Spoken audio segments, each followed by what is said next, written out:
નમસ્કાર, આપ જોઈ રહ્યા છો એબીટીવી ગુજરાતી. હું છું નિમિત. ભારત એ દુનિયાનો સૌથી ઝડપી વિકાસ કરતો દેશ છે. ભારત હવે વિકસિત દેશોની હરોળમાં છે. સાથે સાથે ભારત એક મહાસત્તા તરીકે પણ ઉભરી આવ્યો છે. ભારત એક મહાસત્તા હોવાની સાથે દુનિયાનો 7મો સૌથી મોટો દેશ છે. પડોશી દેશોની આતંકી પ્રવૃત્તિઓને કારણે આપણો દેશ હંમેશા ઝઝૂમતો રહ્યો છે, પરંતુ આપણા વીર અને હિંમતવાન સિપાહીઓને કારણે એનો સામનો કરી શકીએ છીએ. આપણા મોટા દેશની સુરક્ષાની જવાબદારી આપણા સિપાહીઓને છીડે છે. તો આજે આપણે ભારતની કેટલીક સિક્યુરિટી ફોર્સ વિશેની માહિતી મેળવીશું અમારા આ વિશેષ અહેવાલમાં.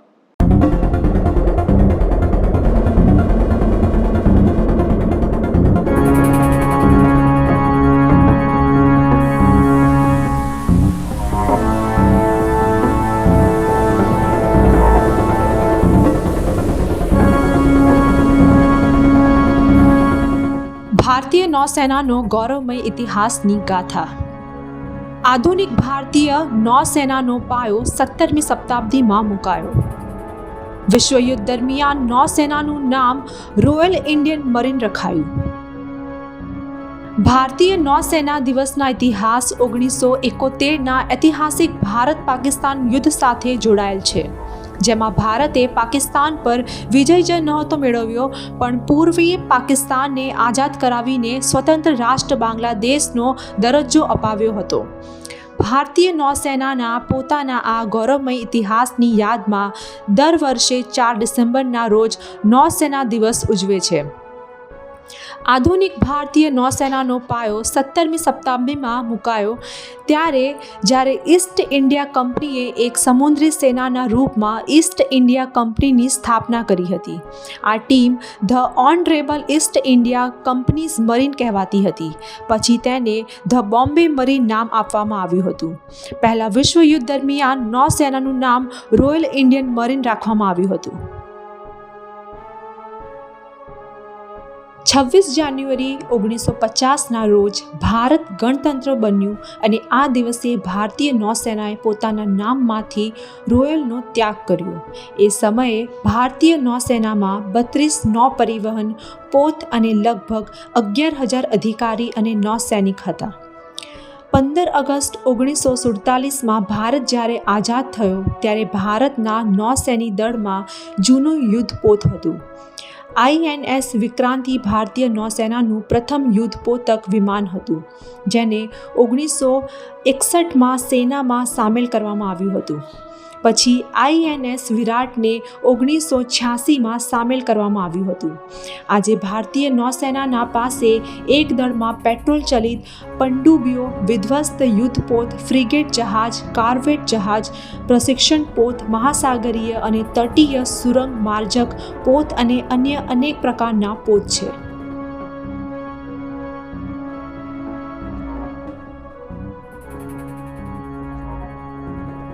ભારતીય નૌસેનાની ઉડ્ડયન સેવા કોચીમાં INS ગરુડના સામેલ હોવાની સાથે શરૂ થઈ હતી. ત્યારબાદ કોયમ્બટુરમાં જેટ વિમાનોની મરમ્મત અને દેખરેખ માટે INS હંસ અને સામેલ કરવામાં આવ્યું હતું. ભારતીય નૌસેનાએ જળસીમામાં અનેક મોટી કાર્યવાહીઓમાં મહત્વપૂર્ણ ભૂમિકા ભજવી છે, જેમાં મુખ્ય છે જ્યારે 1961માં નૌસેનાએ ગોવાને પુર્તગાલીઓથી સ્વતંત્ર કરવામાં થલ સેનાની મદદ કરી. 1971માં જ્યારે ભારત અને પાકિસ્તાન વચ્ચે યુદ્ધ છેડાઈ તો નૌસેનાએ પોતાની ઉપયોગિતા સાબિત કરી હતી. ભારતીય નૌસેનાએ દેશની સીમા રક્ષા સાથે સંયુક્ત રાષ્ટ્ર સંઘ દ્વારા શાંતિ કાયમ કરવાની વિવિધ કાર્યવાહીઓમાં ભારતીય થલસેના સહિત ભાગ લીધો. સોમાલિયામાં સંયુક્ત રાષ્ટ્ર સંઘની કાર્યવાહીનો એક જ ભાગ હતો.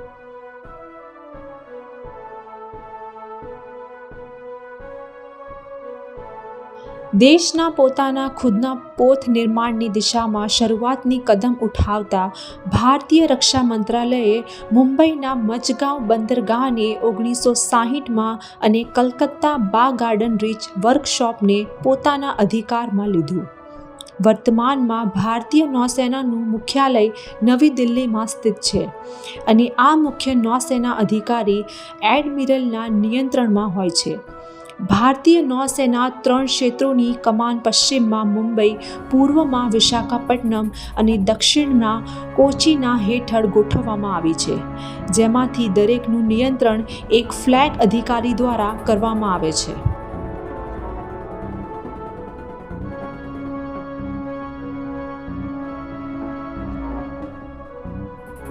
ભારતીય નૌસેનાના નામ ઇતિહાસ પર નજર નાખીએ તો ભારતીય નૌસેનાની શરૂઆત 1612માં થઈ હતી. અંગ્રેજોએ પોતાના જહાજોની સુરક્ષા માટે કંપનીઝ મરીનના રૂપમાં સેના ગઠિત કરી હતી.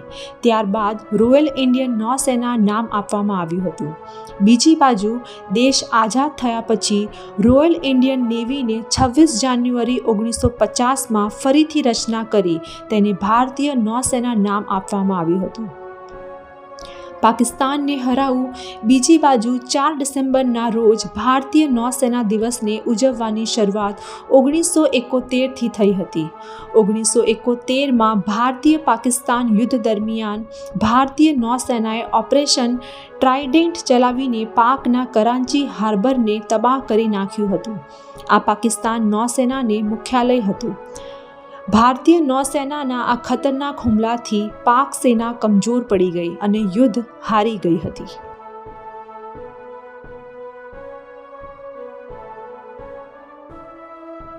દુનિયાની 5મી સૌથી મોટી નૌસેના તરીકે ઓળખાતી ભારતીય નૌસેના પાસે હાલ 78,000થી વધુ સૈનિક છે. ખાસ વાત તો એ છે કે આજે પણ આટલા વર્ષો પછી પણ ભારતીય નૌસેના પાકિસ્તાની નૌસેના પર ભાડે પડવાની ક્ષમતા ધરાવે છે, જેના દ્વારા મિનિટોમાં તેને બરબાદ કરી શકે છે. ભારતીય નૌસેના પાકિસ્તાન કરતાં હથિયાર મામલે ઘણી તાકાતવર છે. ભારતની નૌસેના તાજેતરમાં આવેલા આંકડા મુજબ ભારતીય નૌસેનામાં 295 જહાજ છે. બીજી બાજુ વર્તમાન વાહક જહાજ 3, યુદ્ધપોત 14, લડાકુ જળપોત 23, પનડુબ્બી 15, પેટ્રોલ ક્રાફ્ટ 139 અને યુદ્ધપોત જહાજ 6 છે.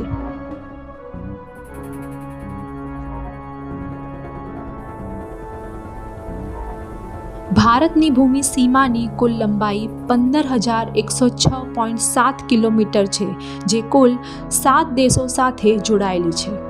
આ સિવાય 7,516.16 કિલોમીટર લાંબી સમુદ્ર સીમા છે. ભારત સરકાર અનુસાર આ દેશ છે. બાંગ્લાદેશ 4,096.7 કિમી, ચીન 3,400થી વધુ કિમી, પાકિસ્તાન 3,323 કિમી, નેપાળ 1,751 કિમી, મ્યાનમાર 1,600થી 43 કિમી, ભૂતાન 699 કિમી અને અફઘાનિસ્તાન 106 કિમી.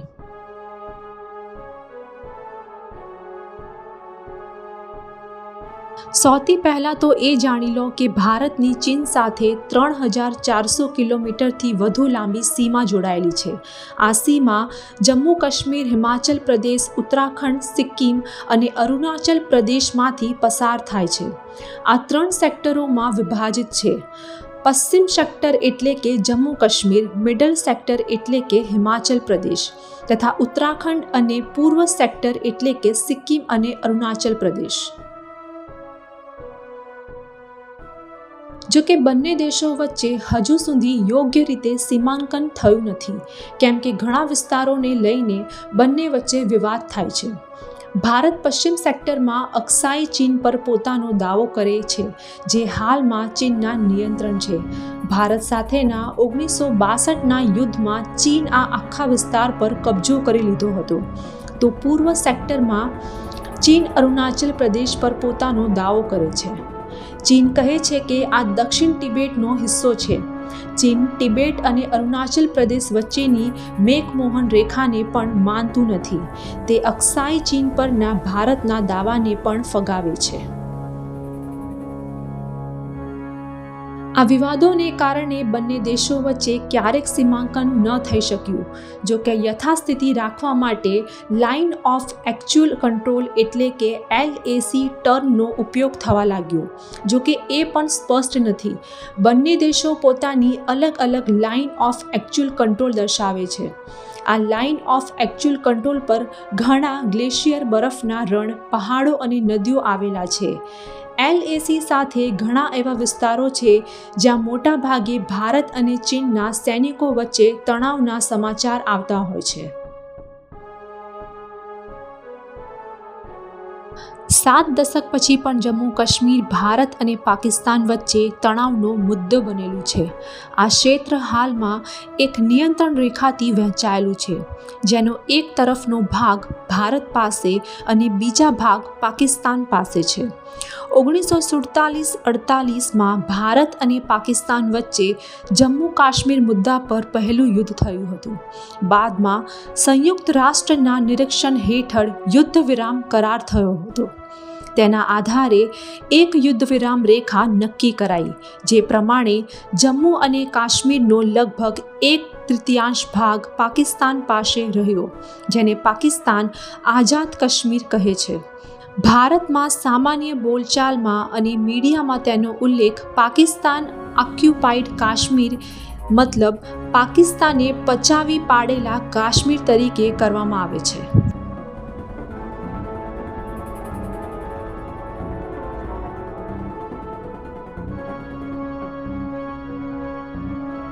લગભગ 2/3 ભાગ ભારત પાસે છે, જેમાં જમ્મુ કાશ્મીર, ઘાટી અને લદ્દાખ સામેલ છે.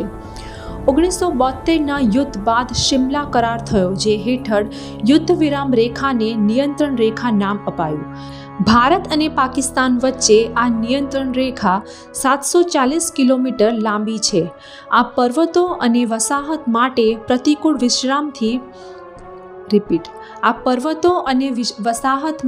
પ્રતિકૂળ વિસ્તારમાંથી પસાર થાય છે. કેટલીક જગ્યાએ આ ગામો અને પર્વતોને 2 ભાગમાં વહેંચે છે. અહીં તૈનાત ભારત અને પાકિસ્તાનના સૈનિકો વચ્ચે કેટલીક જગ્યાએ માત્ર 100 મીટરનું અંતર તો કેટલીક જગ્યાએ 5 કિલોમીટરનું અંતર છે. બંને દેશો વચ્ચે નિયંત્રણ રેખા છેલ્લા 50 વર્ષથી વિવાદનું કારણ બનેલું છે. વર્તમાન નિયંત્રણ રેખા ભારત અને પાકિસ્તાન વચ્ચે 1947માં થયેલ યુદ્ધ સમયે જેવી માનવામાં આવી હતી. મોટા ભાગે એવી જ છે. એ સમયે કાશ્મીરના ઘણા વિસ્તારોમાં લડાઈ થઈ હતી.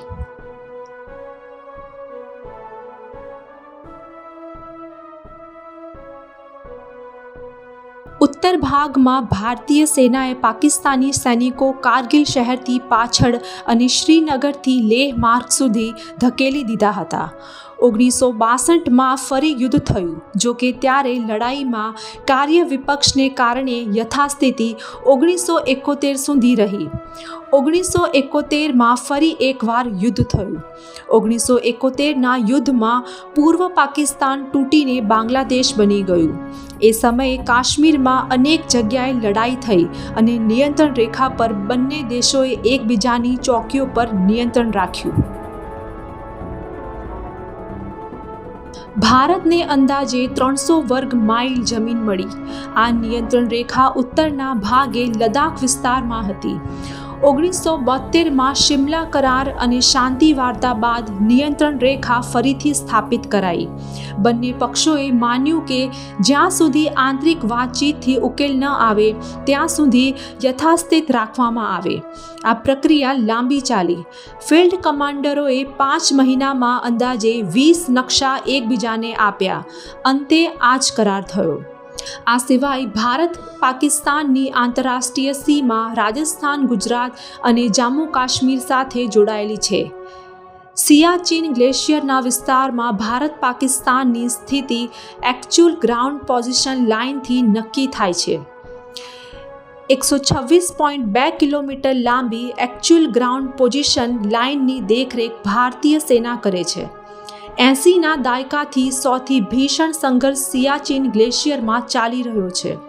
શિમલા કરાર સમયે ભારત કે પાકિસ્તાને કોઈએ પણ ગ્લેશિયર સીમા નક્કી કરવાનો આગ્રહ નહોતો કર્યો. કેટલાક વિશ્લેષકોનું કહેવું છે કે કદાચ તેનું કારણ એ હતું કે બંને દેશોએ આ ભયાનક વિસ્તારને પોતાના નિયંત્રણમાં લેવાની જરૂર ન સમજી.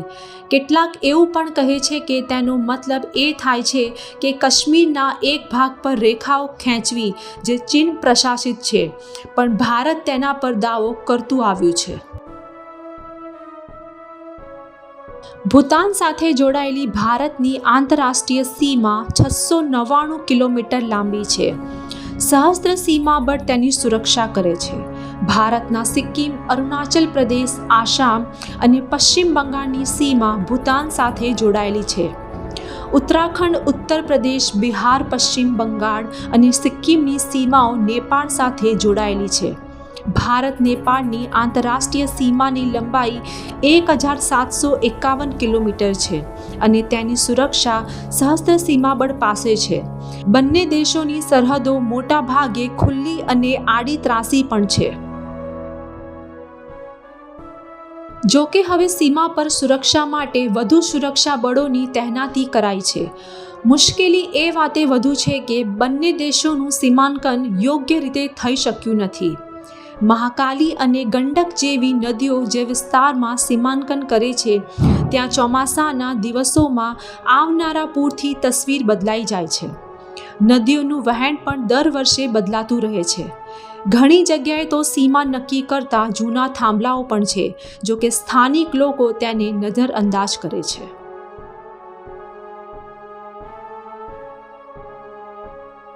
મ્યાનમાર સાથે ભારતની 1643 કિલોમીટર લાંબી આંતરરાષ્ટ્રીય સીમા લાગે છે. તેમાં 171 કિલોમીટર લાંબી સીમા પર હદબંધીનું કામ થયું નથી. મ્યાનમારની સીમા સુરક્ષાની જવાબદારી આસામ રાઇફલ્સ પાસે છે. 4096.7 કિલોમીટર લાંબી ભારત બાંગ્લાદેશ સીમા પહાડો, મેદાનો, જંગલો અને નદીઓ પરથી પસાર થાય છે. આ સરહદી વિસ્તાર ગીચ વસ્તીવાળો છે અને તેની સુરક્ષાની જવાબદારી સીમા સુરક્ષા બળ પાસે છે. ભારત બાંગ્લાદેશ સીમા પર આંતરરાષ્ટ્રીય સીમાની અંદર માત્ર 1 કિલોમીટર સુધીના વિસ્તારમાં BSF કાર્યવાહી કરી શકે છે. ત્યારબાદ સ્થાનિક પોલીસનું અધિકાર ક્ષેત્ર શરૂ થાય છે. વર્ષ 1949માં ફિલ્ડ માર્શલ KM કરિયપ્પાએ જનરલ ફ્રાન્સિસ બુચર પાસેથી ભારતીય સેનાની કમાન સંભાળી હતી. ફ્રાન્સિસ બુચર ભારતના છેલ્લા બ્રિટિશ કમાન્ડર ઇન ચીફ હતા. સેનાની કમાન સંભાળ્યા પછી ફિલ્ડ માર્શલ KM કરિયપ્પા ભારતીય સેનાના પ્રથમ કમાન્ડર ઇન ચીફ બન્યા. ભારતીય સેનાના ટોચના કમાન્ડર તરીકે કરિયપ્પાએ કાર્યભાર સંભાળ્યો. તેની યાદમાં આ દિવસ દર વર્ષે આર્મી ડે તરીકે ઉજવવામાં આવે છે.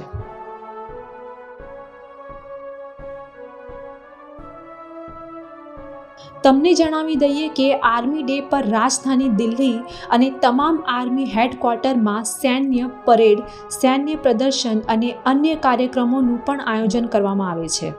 આ દરમિયાન સમગ્ર દેશ સેનાના અદમ્ય સાહસ, શૌર્ય અને બલિદાનને યાદ કરે છે. 15 જાન્યુઆરી 2022ના રોજ 74મો આર્મી ડે ઉજવવામાં આવ્યો હતો. કોલકાતામાં ઈસ્ટ ઇન્ડિયા કંપની દ્વારા 1776માં ભારતીય સેનાની રચના કરવામાં આવી હતી. દેશની આઝાદી પહેલાં સેના પર અંગ્રેજ કમાન્ડરનો કબજો હતો. ત્યારબાદ જ્યારે વર્ષ 1947માં દેશ આઝાદ થયો, ત્યારે પણ ભારતીય સેનાના પ્રમુખ બ્રિટિશ મૂળના હતા. લગભગ 2 વર્ષ પછી 15 જાન્યુઆરીના 1949ના રોજ સ્વતંત્ર ભારતના છેલ્લા British commander in chief general Francis બુચરે ભારતીય સેનાની કમાન ભારતીય લેફ્ટનન્ટ જનરલ KM કરિયપ્પાને સોંપી. આ પછી જ તેઓ સ્વતંત્ર ભારતના પ્રથમ ભારતીય લશ્કરી કમાન્ડર બન્યા. તે ભારતના ઇતિહાસની સૌથી મહત્વપૂર્ણ ઘટનાઓમાંની એક છે. તેથી જ દર વર્ષે 15 જાન્યુઆરીએ ભારતીય સેના દિવસ તરીકે ઉજવવામાં આવે છે. આર્મી ડે મનાવવાનો હેતુ એ પણ છે કે દેશની રક્ષામાં પોતાનો જીવ આપનાર તમામ શહીદોને સલામ કરવાનો અને દેશની સેવામાં લાગેલા જવાનોને સલામ કરવાનો પણ હેતુ છે.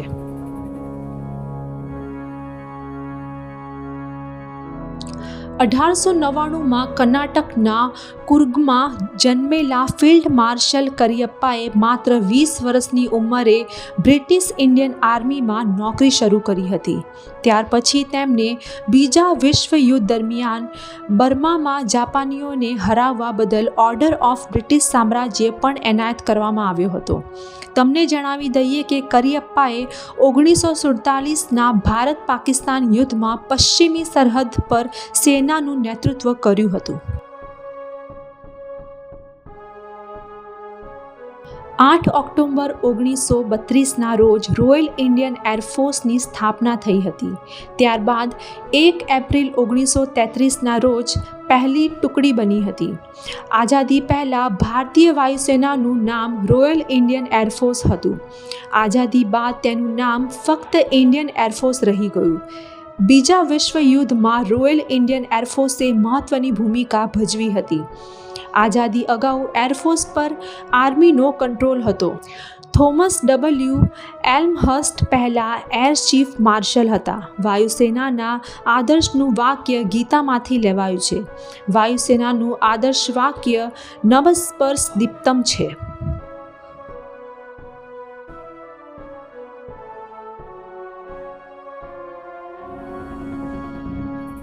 ભારતીય વાયુસેનાની ઉપલબ્ધિઓ. ભારતીય વાયુસેનાએ 26 ફેબ્રુઆરી 2019ના રોજ પાકિસ્તાનમાં બાલાકોટમાં એર સ્ટ્રાઇક કરી હતી. 13 એપ્રિલ 1984ના રોજ ઓપરેશન મેઘદૂત કર્યું હતું. 1947-48માં કાશ્મીર ઓપરેશન કર્યું. 1962માં ચીન સાથે યુદ્ધ કર્યું. 1965માં ઉપમહાદ્વીપમાં યુદ્ધમાં મહત્ત્વની ભૂમિકા ભજવી. 1971માં ભારત પાકિસ્તાન યુદ્ધમાં પાકિસ્તાનને ધૂળ ચટાડી. 11 ઓક્ટોબર 1987ના રોજ ઓપરેશન પવનને અંજામ આપ્યો. 4 જૂન 1987ના રોજ ઓપરેશન પુમલાઈ કર્યું. 3 નવેમ્બર 1988ના રોજ ઓપરેશન કેક્ટસ સફળતાપૂર્વક પાર પડ્યું.